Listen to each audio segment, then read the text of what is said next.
ಪಿತನ ಸುತನ ಮತ್ತು ಪವಿತ್ರಾತ್ಮರ ನಾಮದಲ್ಲಿ ಆಮೀನ್. ರಕ್ತ ಕೋಟೆಯಲ್ಲಿ ನಿಂತಿರುವೆ, ನನಗ್ಯಾವುದೇ ಭಯವಿಲ್ಲ, ಯಾವ ಕೇಡು ನನಗಿಲ್ಲ.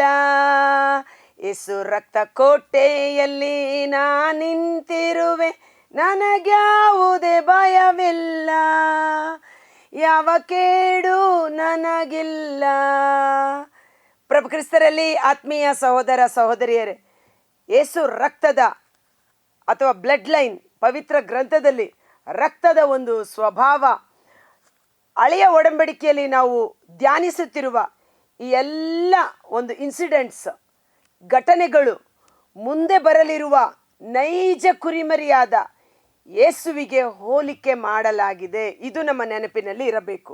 ಓಕೆ, ಈ ದಿನ ನಾವು ಧ್ಯಾನಿಸುವಂಥ ವಿಷಯ, ರಕ್ತ ನಮ್ಮನ್ನು ರಕ್ಷಿಸುತ್ತದೆಯೇ? ರಕ್ತದ ಸಂರಕ್ಷಣೆ ಅಥವಾ ರಕ್ತವನ್ನು ದೇವರು ನೋಡಿದಾಗ, ರಕ್ತವನ್ನು ನೋಡುವಾಗ ಅಲ್ಲಿ ಆಗುವ ಕಾರ್ಯ ಎಂಥದ್ದು? ಆ ರಕ್ತವನ್ನು ಒಂದೆಡೆ ಸೈತಾನ ನೋಡುತ್ತಾನೆ, ಮತ್ತೊಂದೆಡೆ ದೇವರು ನೋಡುತ್ತಾರೆ. ಅದನ್ನು ನೋಡುವಾಗ ಆ ರಕ್ತ ಯಾವ ರೀತಿ ಕಾರ್ಯ ಮಾಡುತ್ತದೆ ಎಂಬುದನ್ನು ಧ್ಯಾನಿಸೋಣ. Price the lord. ವಿಮೋಚನಾ ಕಾಂಡ 12ನೇ ಅಧ್ಯಾಯ ವಚನ 12. ಆ ರಾತ್ರಿ ನಾನು ಈಜಿಪ್ಟ್ ದೇಶದ ನಡುವೆ ಹಾದು ಹೋಗುವೆನು, ಮನುಷ್ಯರಾಗಿರಲಿ ಪ್ರಾಣಿಗಳಾಗಿರಲಿ ಚೊಚ್ಚಲಾದುದೆಲ್ಲವನ್ನು ಸಂಹರಿಸುವೆನು, ಈಜಿಪ್ಟ್ ದೇಶದ ಸಮಸ್ತ ದೇವತೆಗಳನ್ನು ದಂಡಿಸುವೆನು, ನಾನೇ ಸರ್ವೇಶ್ವರ. ಇಲ್ಲಿ ನಮ್ಮೆಲ್ಲರಿಗೂ ಚಿರಪರಿಚಿತವಾದ ಘಟನೆ, ಹಳೆಯ ಒಡಂಬಡಿಕೆ ವಿಮೋಚನಾ ಕಾಂಡ, ಹೌದಲ್ವಾ? ಆದರೆ ಕೆಲವು ವಿಷಯಗಳನ್ನು ಈಗ ಮತ್ತೆ ನಾವು ನೆನಪಿಗೆ ತಂದುಕೊಂಡು ಮುಂದುವರಿಯೋಣ. 430 ವರ್ಷಗಳಿಗಿಂತ ಹೆಚ್ಚಾಗಿ ಇಸ್ರಾಯೇಲರು ಈಜಿಪ್ಟ್ ದೇಶದಲ್ಲಿ ಗುಲಾಮತನದಲ್ಲಿ ದಾಸತ್ವದಲ್ಲಿದ್ದು ಸರ್ವೇಶ್ವರನಿಗೆ ಮೊರೆ ಇಟ್ಟರು. ಈ ಒಂದು ದಾಸತ್ವದಿಂದ, ಗುಲಾಮತನದಿಂದ ದೇವರು ನಮ್ಮನ್ನು ಬಿಡುಗಡೆ ಮಾಡಬೇಕೆಂದು ತನ್ನ ಮಕ್ಕಳ ದುರವಸ್ಥೆಯನ್ನು ನೋಡಿ ಮನಮರುಗಿದ ತಂದೆ ದೇವರು ಅವರನ್ನು ಬಿಡುಗಡೆ ಮಾಡುವುದಕ್ಕಾಗಿ ಸ್ವರ್ಗದಿಂದ ತಾವೇ ಇಳಿದು ಬಂದು ಮೋಶೆಯ ಬಳಿ ಮಾತನಾಡಿ ಮೋಶೆಯನ್ನು ಈಜಿಪ್ಟಿನ ಅರಸ ಫರೋಹನ ಬಳಿಗೆ ಕಳುಹಿಸುವುದು ನಮ್ಮೆಲ್ಲರಿಗೂ ತಿಳಿದಿದೆ. ಮೋಶೆ ಒಂದಲ್ಲ ಎರಡಲ್ಲ ಸುಮಾರು 10 ಪಿಡುಗುಗಳು, 10 ಬಾಧೆಗಳು, 10 ಅದ್ಭುತ ಕಾರ್ಯಗಳು, ಸೂಚನಾ ಕಾರ್ಯಗಳನ್ನು ಮಾಡಿದರೂ ಸಹ ಫರೋಹನ ಹೃದಯ ಕಠಿಣವಾಗಿತ್ತು. ಇಸ್ರಾಯೇಲರನ್ನು ಅವನು ಬಿಡುಗಡೆ ಮಾಡಲೇ ಇಲ್ಲ. ದೇವರು ನೋಡಿದರು, ಸರಿ ಬಿಡ್ತಾರಾ ಅಂತ. ಕೊನೆಗೆ ಆ ಫರೋಹ ರಾಜನ ಕಠಿಣತೆಯನ್ನು ಮುರಿದು ತನ್ನ ಜನರನ್ನು ಬಿಡುಗಡೆ ಮಾಡಲು ದೇವರು ತೆಗೆದುಕೊಂಡ ತೀರ್ಮಾನ, ಬಲಿಯ ಕುರಿಮರಿಯ ರಕ್ತ. ಬಲಿಯ ಕುರಿಮರಿಯ ರಕ್ತ ಪಾಸ್ಕಾ ಹಬ್ಬ ಅಥವಾ ಪಾಸ್ಕಾ ಭೋಜನ ಅನ್ನುವ ರೀತಿಯಲ್ಲಿ ಸರ್ವೇಶ್ವರ ನಾನೇ ಎಂಬುದು ಅನ್ಯ ಜನರಿಗೆ ತಿಳಿಯಬೇಕು. ದೇವರು ಮಾಡಿದ ಈ ಮಹತ್ ಕಾರ್ಯ, ದೇವರ ಶಕ್ತಿ, ಸಾಮರ್ಥ್ಯ, ಪರಾಕ್ರಮ ಎಂಥದ್ದೆಂದು ಇಸ್ರಾಯೇಲರು ಮನಗಂಡು ಭಯಭಕ್ತಿ ಪಡೆದುಕೊಂಡರು.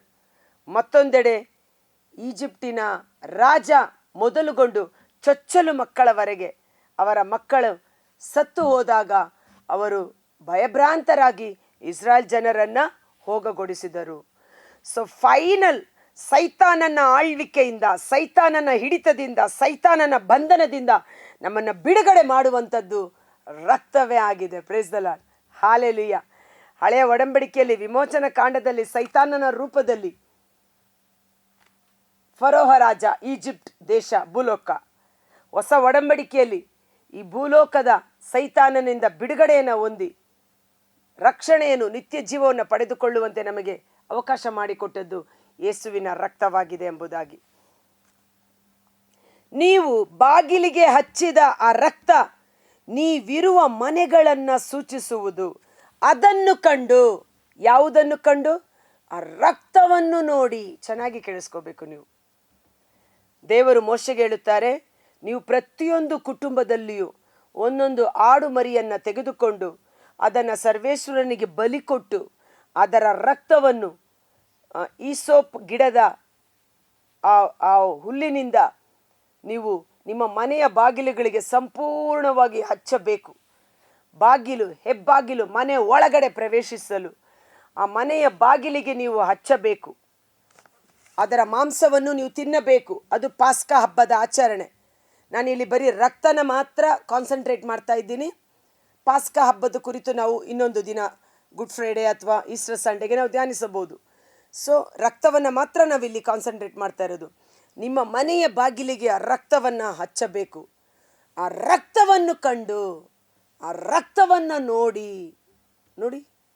ಮನೆಯೊಳಗೆ ಇರುವವರು ಒಳ್ಳೆಯವರೋ ಕೆಟ್ಟವರೋ, ಈಜಿಪ್ಟಿನವರೋ ಇಸ್ರಾಯೇಲರೋ, ಯಾರು ಎನ್ನುವುದು ಮುಖ್ಯ ಅಲ್ಲ. ಆ ಮನೆ ಒಳಗಡೆ ಇರುವವರು ಅವರ ಮನೆಯ ಬಾಗಿಲಿಗೆ ರಕ್ತ ಹಚ್ಚಿರಬೇಕು. ರಕ್ತ ಹಚ್ಚೋದು ಅಂದರೇನು? ಮೊದಲು ಅವರು ವಿಶ್ವಾಸ ಮಾಡಬೇಕು. ಮೋಶೆ ಬಂದು ಜನರಿಗೆ ಹೇಳಿದಾಗ ದೇವರು ಹೇಳಿದರು, ಈ ರಾತ್ರಿ ನಮ್ಮನ್ನು ದೇವರು ಬಿಡುಗಡೆ ಮಾಡ್ತಾರಂತೆ, ಈ ರೀತಿ ಈಜಿಪ್ಟಿನಲ್ಲಿ ನಾಶನ ಉಂಟಾಗುತ್ತದೆ, ನಮಗೆ ದೇವರು ಬಿಡುಗಡೆ ನೀಡುತ್ತಾರೆ, ಆದರೆ ಆ ಬಲಿಯ ರಕ್ತವನ್ನು ನೀವು ನಿಮ್ಮ ಮನೆ ಬಾಗಿಲಿಗೆ ತಪ್ಪದೆ ಹಚ್ಚಬೇಕು. ಯಾರೆಲ್ಲ ಮೋಶೆಯ ಮೂಲಕ ಬಂದಂಥ ದೇವರ ವಾಕ್ಯವನ್ನು ಕೇಳಿ ನಂಬಿ ನಡೆದರೋ, ಬಲಿಯ ಕುರಿಮರಿಯ ರಕ್ತವನ್ನು ಮನೆ ಬಾಗಿಲಿಗೆ ಹಚ್ಚಿದರೋ ಅವರೆಲ್ಲರೂ ರಕ್ಷಿಸಲ್ಪಟ್ಟರು. ಆ ರಕ್ತ ಕೋಟೆಯಾಗಿ, ಸಂರಕ್ಷಣೆಯ ಕೋಟೆಯಾಗಿ, ಯಾವ ಉಪದ್ರವ, ಯಾವ ಪೀಡೆ ಅವರ ಮನೆಯೊಳಗೆ ಸುಳಿಯದಂತೆ, ನಾಶನ ಅವರ ಮನೆಯೊಳಗೆ ಸುಳಿಯದಂತೆ, ನ್ಯಾಯ ತೀರ್ಪಿಗೆ ಅವರು ತುತ್ತಾಗದಂತೆ, ಜಡ್ಜ್ಮೆಂಟ್, ದೇವರ ಕೋಪಾಗ್ನಿಗೆ, ದೇವರ ನ್ಯಾಯ ತೀರ್ಪಿಗೆ ತುತ್ತಾಗದಂತೆ ಅವರನ್ನು ಕಾಪಾಡಿದ್ದು ಆ ರಕ್ತವೇ ಆಗಿದೆ. ಇಲ್ಲಿ ವಿಶ್ವಾಸ, ಕಾರ್ಯರೂಪ. ಅವರು ಬಲಿ ಕೊಟ್ಟು ಆ ರಕ್ತವನ್ನು ಯಾರೆಲ್ಲ ಹಚ್ಚಲಿಲ್ಲವೋ, ಮೇ ಬಿ ಪಕ್ಕದ ಮನೆಯವರು ಅಥವಾ ಅವ್ರ ಫ್ರೆಂಡ್ಸು ಈಜಿಪ್ಟಿನವರು ಇರ್ಬೋದು, ಈ ರಾತ್ರಿ ಇದನ್ನು ಹಚ್ಕೊಂಡ್ರೆ ನಮಗೆ ಮರಣವಿಲ್ವಾ ಕೊಡಿ ಅಂತ ಅವರು ತಗೊಂಡೋಗಿ ಹಚ್ಕೊಂಡಿರ್ಬೋದು. ಇವತ್ತು ಅನ್ಯ ಜನರು ಯೇಸುವನ್ನು ನಂಬುವಾಗ, ಯೇಸುವನ್ನು ರಕ್ಷಕನನ್ನಾಗಿ ಸ್ವೀಕರಿಸಿಕೊಂಡಾಗ ಅವರು ರಕ್ಷಿಸಲ್ಪಡುತ್ತಾರೆ. Price the lord. ಈ ವಾಕ್ಯದಲ್ಲಿ ನಾವು ನೋಡ್ತೇವೆ, ಅದನ್ನು ಕಂಡು ನಿಮಗೆ ಯಾವ ಹಾನಿಯನ್ನು ಮಾಡದೆ ಮುಂದಕ್ಕೆ ದಾಟಿ ಹೋಗುವೆನು. Price the lord. ಮನೆ ಒಳಗಡೆ ಇರೋನು ಒಳ್ಳೆಯವನೋ ಕೆಟ್ಟವನೋ, ಪಾಪಿನೋ ಸಂತನೋ, ಯಹೂದ್ಯನೋ ಇಸ್ರಾಯೇಲನೋ ಈಜಿಪ್ಟಿನವನೋ, ನಾವಿರುವ ಸ್ಥಳ ಮುಖ್ಯ. ಒಂದೊಮ್ಮೆ ಇಸ್ರಾಯೇಲರು ಕೆಲವರು ಮೋಶೆ ಹೇಳಿದಾಗ ಕೆಲವರು ಕಠಿಣರು, ಹಠಮಾರಿಗಳು, ಅವಿಧೇಯರಾಗಿದ್ದರು. ಮೋಶೆ ಏನು ಬಂದು ನಮಗೆ ಹೇಳೋದು, ಆ ರಕ್ತನ ಅಲ್ಲಿ ಹಚ್ಚಿಬಿಟ್ರೆ ಈ ರಾತ್ರಿ ನಮಗೆ ಸಾವು ಬರೋದಿಲ್ವಂತೆ, ಹೋಗು ಅಂತ ಅದನ್ನು ನಂಬದೆ ಯಾರೆಲ್ಲ ರಕ್ತವನ್ನು ಹಚ್ಚಲಿಲ್ಲವೋ ಖಂಡಿತವಾಗಿ ಅವರು ನಾಶವಾಗಿರುತ್ತಾರೆ. ಯೋಹಾನ 3:16-17-18 ದೇವರು ಈ ಲೋಕವನ್ನು ಎಷ್ಟಾಗಿ ಪ್ರೀತಿಸಿದರೆಂದರೆ ತನ್ನ ಏಕೈಕ ಪುತ್ರನನ್ನೇ ಈ ಲೋಕಕ್ಕೆ ಧಾರೆ ಎರೆದರು. ಪುತ್ರನ ಮೂಲಕ ಈ ಲೋಕಕ್ಕೆ ತೀರ್ಪು ಮಾಡಬೇಕೆಂದಲ್ಲ, ಯಾರೆಲ್ಲ ಪುತ್ರನಲ್ಲಿ ವಿಶ್ವಾಸವಿಡುತ್ತಾರೋ ಅವರನ್ನು ರಕ್ಷಣೆ ಮಾಡಬೇಕೆಂದು. ವಿಶ್ವಾಸ ಇಡದೇ ಇರುವವರು ಈಗಾಗಲೇ ದಂಡನೆ, ಖಂಡನೆ, ನ್ಯಾಯ ತೀರ್ಪಿಗೆ ಗುರಿಯಾಗಿದ್ದಾರೆ. ಸೊ ಬಲಿಯ ಕುರಿಮರಿಯ ರಕ್ತ, ಆ ರಾತ್ರಿ ಸರ್ವೇಶ್ವರ ಸಂಹಾರಕ ದೂತನನ್ನು ಕಳಿಸುವಾಗ ಆ ರಕ್ತವನ್ನು ನೋಡಿ ಯಾರ ಮನೆಯ ಬಾಗಿಲುಗಳು ರಕ್ತದಿಂದ ಪ್ರೋಕ್ಷಿಸಲ್ಪಟ್ಟಿದ್ದವೋ ಆ ಮನೆಯ ಸಂಹಾರಕ ದೂತ ಮನೆಯ ಸಮೀಪಕ್ಕೂ ಬರಲಿಲ್ಲ. ರಕ್ತವನ್ನು ನೋಡಿ ಅವನು ಮುಂದೆ ದಾಟಿ ಹೋದನು. ಯಾರ ಮನೆಯಲ್ಲಿ ರಕ್ತವಿರಲಿಲ್ಲವೋ ಅವರ ಮನೆಯಲ್ಲಿ ಚೊಚ್ಚಲು ಮಕ್ಕಳ ಮರಣ ಉಂಟಾಯಿತು. It's very clear. ಇವತ್ತು ನಾವು ಯೇಸು ರಕ್ತ ಕ್ರಯಕ್ಕೆ ಕೊಳ್ಳಲ್ಪಟ್ಟಿದ್ದೇವೆ. ನಮಗೆ ಮೊದಲು ಏನಿರಬೇಕು? ಹೃದಯದಲ್ಲಿ ವಿಶ್ವಾಸಿಸಿ ಬಾಯಿಯಿಂದ ಅರಿಕೆ ಮಾಡಬೇಕು. ನನ್ನ ಮನೆಯ ಸುತ್ತಲೂ ಯೇಸುವಿನ ರಕ್ತದ ಕೋಟೆ ಹಾಕಲಾಗಿದೆ. ಯೇಸುವಿನ ರಕ್ತ ನನ್ನ ಮನೆಯ ಬಾಗಿಲ ಮೇಲೆ ಇದೆ. ವಾಕ್ಯದ ಮೂಲಕ ನಾವು ಅಲ್ಲಿ ಮಾಡಬೇಕು. ಯೇಸುವಿನ ರಕ್ತ ನನ್ನ ಶರೀರದಲ್ಲಿದೆ. ಯೇಸುವಿನ ರಕ್ತದ ಕೋಟೆಯೊಳಗಡೆ ನಾನಿದ್ದೇನೆ. ಯಾವ ಹಾನಿ, ಯಾವ ಉಪದ್ರವ, ಯಾವ ಪೀಡೆ ನನ್ನ ಸಮೀಪಕ್ಕೂ ಬರಲು ಸಾಧ್ಯವಿಲ್ಲ. ರಕ್ತ ನಮ್ಮನ್ನು ಸಂರಕ್ಷಿಸುತ್ತದೆ. ನೀನು ಒಳ್ಳೆಯವನೋ ಕೆಟ್ಟವನೋ, ಆ ರಕ್ತ ನನ್ನ ಮೇಲೆ ಸುರಿಸಲ್ಪಡಲಿ ಎಂದು ಆ ರಕ್ತವನ್ನು ಬರಮಾಡಿಕೊಳ್ಳುವಾಗ ಆ ರಕ್ತದ ಸ್ವಭಾವ ಯಾರೆಲ್ಲ ರಕ್ತವನ್ನು ಸ್ವೀಕರಿಸಿಕೊಳ್ಳುತ್ತಾರೋ ಅವರನ್ನು ಸಂರಕ್ಷಣೆ ಮಾಡುವಂಥದ್ದಾಗಿದೆ. Praise the lord. Hallelujah, hallelujah. ಯೇಸುವೆ ಸ್ತೋತ್ರ. ಒಂದು ಕ್ಷಣ ಕಾಲ ನಾವು ಕಣ್ಗಳನ್ನು ಮುಚ್ಚೋಣ. ಕರ್ತರಾದ ಯೇಸುವೆ, ಮುಂಜಾನೆ ಜೀವಸ್ವರವನ್ನು ಆಲಿಸುತ್ತಿರುವ ಪ್ರತಿಯೊಬ್ಬ ಸಹೋದರ ಸಹೋದರಿಯವರ ಕುಟುಂಬಗಳನ್ನು ನಿಮ್ಮ ಬಲಾಢ್ಯವಾದ ಗಾಯಗೊಂಡ ಕರಗಳಿಗೆ ಸಮರ್ಪಿಸುತ್ತೇನೆ. ಕೀರ್ತನೆ 91 ವಚನ 10ರಲ್ಲಿ ಯಾವ ಉಪದ್ರವ, ಯಾವ ಪೀಡೆ, ಯಾವ ಕೆಡುಕು ನಿನ್ನ ಗೂಡಾರದ ಬಳಿ ಸುಳಿಯಲಾರದು ಎಂದು ನುಡಿದಿದ್ದೀರಿ. ಅಂದು ಮೋಶೆಯ ಮೂಲಕ ದೇವರು ಮೋಶೆಗೆ ಹೇಳಿದಾಗ ಮೋಶೆಯ ಮಾತನ್ನು ಇಸ್ರಾಯೇಲರು ಕೇಳಿ, ಯಾರೆಲ್ಲ ಕೇಳಿ ನಂಬಿ ನಡೆದರೋ ಅವರು ರಕ್ಷಣೆಯನ್ನು ಹೊಂದಿಕೊಂಡರು. ಇವತ್ತು ನಾವು ನಮಗಾಗಿ ಕಲ್ವಾರಿ ಶಿಲುಬೆ ಮೇಲೆ ಸುರಿಸಲ್ಪಟ್ಟ ಯೇಸುವಿನ ಪರಿಶುದ್ಧ ರಕ್ತವನ್ನು ವಿಶ್ವಾಸಿಸುತ್ತೇವೆ, ಅದನ್ನು ಮಹಿಮೆ ಪಡಿಸುತ್ತೇವೆ, ಅದಕ್ಕೆ ಕೃತಜ್ಞತಾ ಸ್ತೋತ್ರವನ್ನು ಸಲ್ಲಿಸುತ್ತೇವೆ. ಆ ರಕ್ತ ನಮ್ಮ ಮೇಲೂ, ನಮ್ಮ ಕುಟುಂಬದ ಮೇಲೂ, ನಮ್ಮ ವಸ್ತು ವಾಹನಗಳ ಮೇಲೂ, ನಾವು ವಾಸ ಮಾಡುವ ಮನೆಗಳ ಮೇಲೂ ರಕ್ತ ಅಭಿಷೇಕವಾಗಿ ಸುರಿಸಲ್ಪಡಲಿ. ಯೋಬನಿಗೂ ಅವನ ಆಸ್ತಿ ಪಾಸ್ತಿಗೂ ದೇವರು ಬೇಲಿಯನ್ನು ಹಾಕಿದ್ದ ಕಾರಣ ಸೈತಾನ ಬೇಲಿಯನ್ನು ದಾಟಿ ಅವನ ಮೇಲೆ ಕೈ ಹಿಡಲು ಸಾಧ್ಯವಾಗಲಿಲ್ಲ.